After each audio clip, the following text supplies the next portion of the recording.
Hi guys, so we've done differentiation basics. We're now going to use differentiation to find equations of tangents and normals. So the word tangent you might have come across at GCSE, normal you probably haven't come across. Okay, so in terms of tangents and normals when we're talking about a graph. Now we talked about differentiation and then it gives you the gradient of a curve at any point.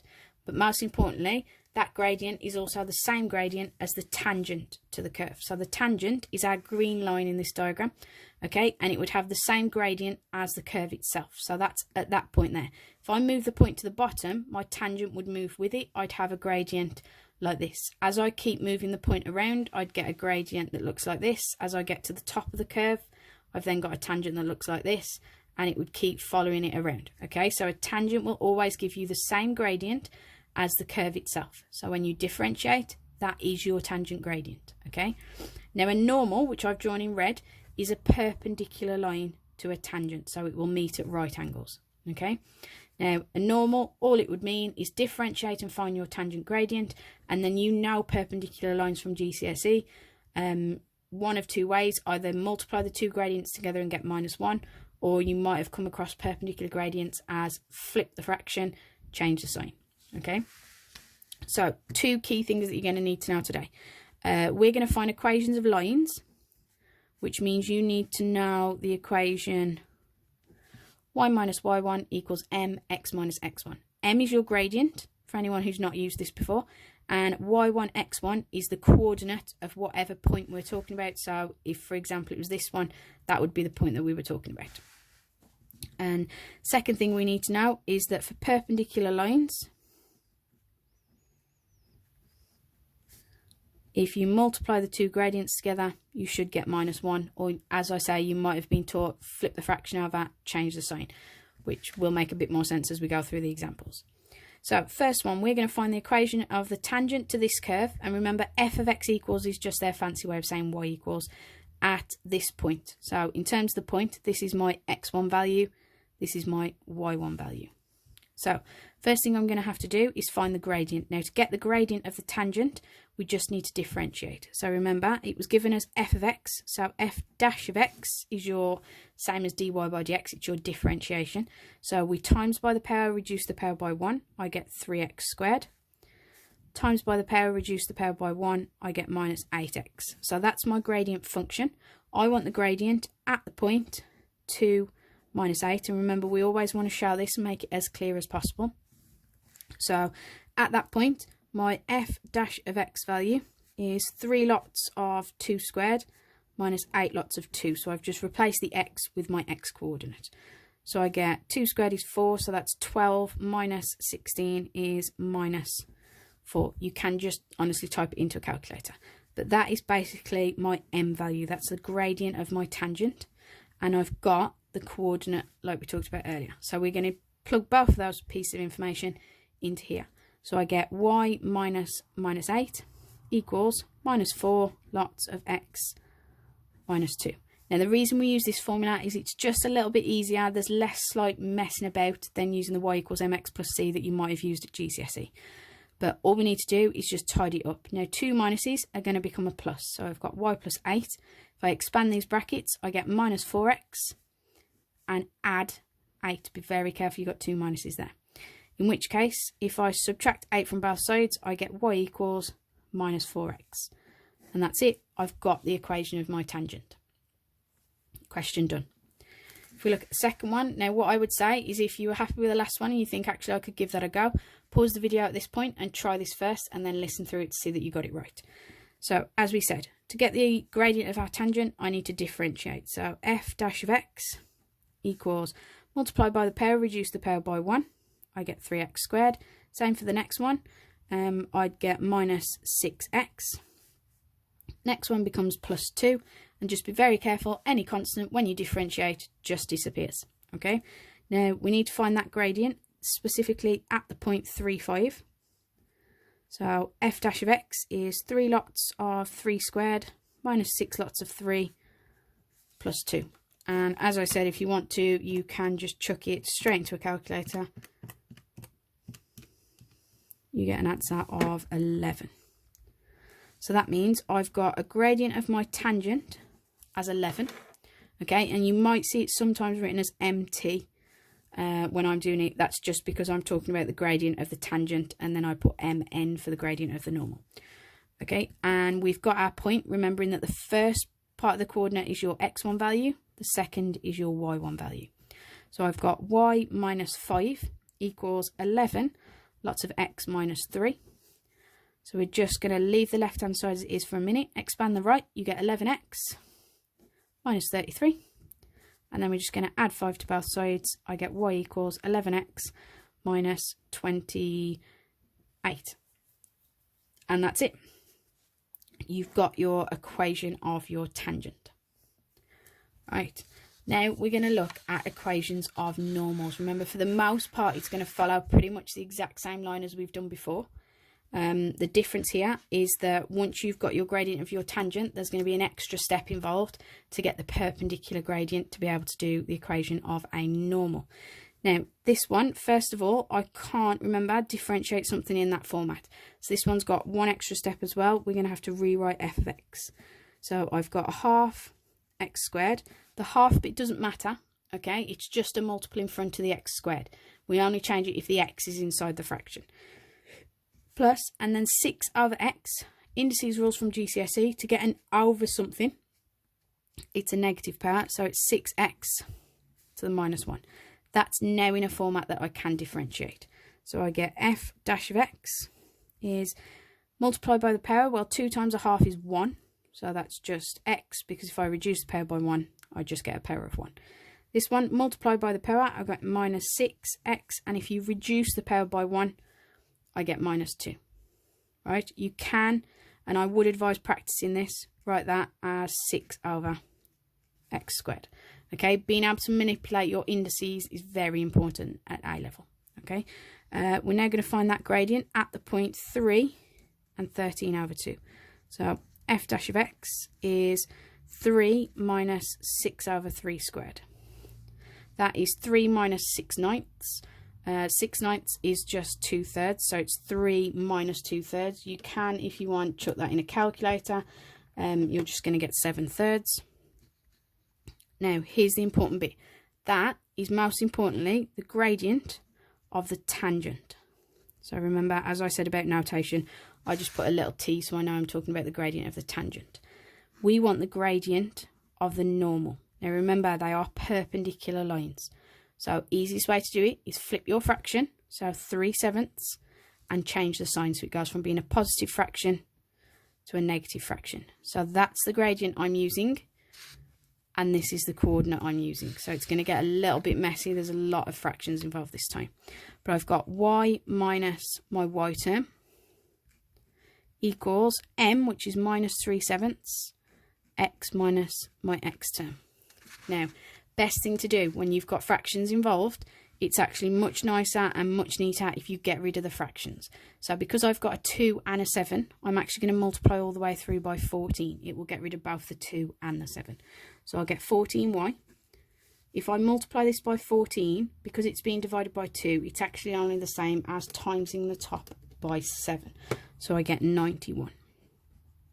If I times this by 14, 7 cancels to leave it with just a 2, so I get minus 6. Okay, again, you can type that into a calculator if you need to. So I've got 14y minus 91 equals minus 6x add 18. Be careful, you've got 2 negatives there when you multiply it out.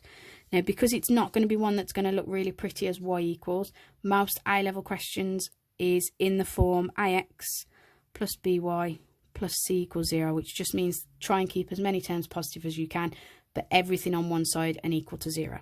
So I'm going to add 6x and I'm going to subtract 18. So I'd get 6x, add 14y, and then minus 91, take away another 18, would be minus 109, and it's now equal to 0. That is my equation of my normal. Okay, so a lot of fractions involved, a lot of steps. Feel free to listen through again if you need to. Okay, but that is the equation of a normal. What we're going to do is then have a go at another normal equation question. Again, if you think you know what you can do, give it a go. If you want to listen to the first bit, Remember, this isn't in a format that I can integrate because I've got a square root sign in there. So first thing you're going to do is rewrite f of x. 8's going to stay as it is, and then square root is x to the power of a half. So I've got minus 3x to the power of a half. Now, if you think you can carry on from there, pause the video, give it a go, come back to it afterwards. So, differentiating. Any constant, when you differentiate it, it's going to disappear. Then when I differentiate this, and remember it would still have the minus with it, if I multiply by the power, 3 times a half is just 3 halves, or 3 over 2. Okay? When I reduce the power by 1, a half subtract 1 is minus a half. And again, like I talked about being able to manipulate indices, that means it can be written as minus 3 over, because the negative power is going to put this on the bottom, and it would be 2x to the half. Okay, or minus 3 over 2 root x. Okay, it's very important to get used to being able to manipulate algebra. Okay, it might take a little while to get there. Until you're confident, you can always double check your answer by typing it into a calculator like this and like this, just to make sure that you've rearranged correctly, as you'd get the same answer both ways. Now, for the actual gradient, we're going to find it at the point where x equals 4. So, at x equals 4, what I'm going to have is f dash of x is minus 3 over 2 root 4. Now, the square root of 4 is just 2. 2 times 2 is going to give me 4. So I've got minus 3/4. But remember, like we talked about before, that is the gradient of my tangent. Every time you differentiate, it's the tangent gradient you found. To get the gradient of the normal, you flip the fraction upside down and you change the sign so it goes from being negative to being positive. And that's it. I've got my gradient, but on this one, I've only got the x coordinate, which means the first thing you're going to have to do is find your y coordinate. So remember what I said about f of x just being a fancy way of saying y. So y is equal to 8 minus 3 root x. We know that x is 4, so 8 minus 3 square root 4. Square root 4 is just 2. 3 times 2 is 6, so I've got 8 subtract 6 gives me 2. So the coordinate I'm using is 4, 2. So I've got y minus 2 equals 4/3 of x minus 4. So what we're going to do is, again, we've got a fraction, so I'm going to multiply all the way through by 3. I get 3y minus 6 equals, and I've just got 4 left outside the brackets. We're going to expand the brackets, so I get 4x minus 16. And just like I said before, we're going to bring everything over to one side. It doesn't technically matter which way you pick. I try and keep the x positive, so we're going to subtract 3y and add 6. So I've got 4x, subtract 3y. And if I had minus 16 and I add on 6, I've got minus 10 equals 0. That's it. I've got my equation of my normal. And you want workings to be as clear as possible so you can follow what you're doing. Now, example 5 is more the way an exam question will come across. Okay, it's quite often that you get things like finding the equations of lines and then to do something extra with it afterwards. Okay, so what I would say is pause the video at this point and have a go at finding the equation of the tangent at this point and the equation of the normal at this point. Okay, if you can do that, and then play the video and we'll talk about the last section afterwards. So first thing we're going to do for part A is we're going to differentiate. So f dash of x is 2x minus 5. Remember, any constant disappears. I've got my gradient function. We're going to find values at 2 different points. For part A, we're finding when x is 5. So at x equals 5, I get f dash of x is 2 lots of 5, which is 10, minus 5 gives me 5. So that is my gradient of my tangent that we're going to use. Second part is we need our actual coordinate. So at x equals 5, we need our actual y value. So I'm going to rewrite this as y. So y equals 5 squared minus 5 lots of 5 plus 4. Well, that's 25 minus 25 is 0, plus 4 is just 4. So I've got my coordinate is 5, 4. Which means I've got my 2 bits of information to find the equation of the tangent for part A. So I've got y minus 4 is 5 lots of x minus 5. Just going to expand and tidy that up. So I get 5x minus 25. And this is a much nicer one. If I add 4 to both sides, I get 5x minus 21. There's my tangent. Okay, tangent at the point where x equals 5. We're now going to do part B. And part B was to find the equation of the normal. So remember, the differentiation part is still exactly the same. We're just finding the normal at a different point. So we're now using at x equals 3. So that means f dash of x is 2 lots of 3, which is 6. 6 minus 5 is 1. So that would be the gradient of my tangent is 1. That means your gradient of your normal is minus 1, because remember they have to multiply to give minus 1. So I've got my gradient, and then I also need my y coordinate. So I get y equals x squared minus 5x plus 4. So that's just going back to using the original equation of our line. Okay. So I've got 9 minus 15 is minus 6, add 4 is minus 2. So I've got the coordinate 3 minus 2. So I've got gradient and a point to get the equation of my line, same as I did that way. So y minus minus 2 is minus 1 lots of x minus 3. So I get y plus 2 is minus x plus 3. And if I subtract 2, I get y equals minus x minus 1. So part A and part B should be similar to all the things we've done before. Part C then says the tangent and the normal intersect at point P. Find the coordinates of P. So basically you want where these two equations are equal to each other. Now because they both start y equals, I can just write 5x minus 21 has to equal minus x minus 1. So I'm going to add x to both sides. I get 6x minus 21 equals minus 1. I'm then going to add 21. I get 6x equals 20. We're going to divide by 6. I get x equals 26 or 10/3.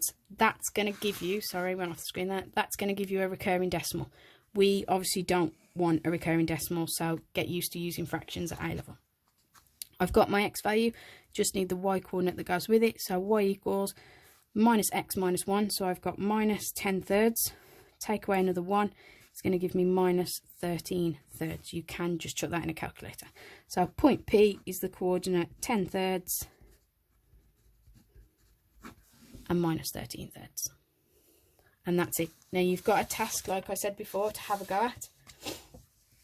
Okay.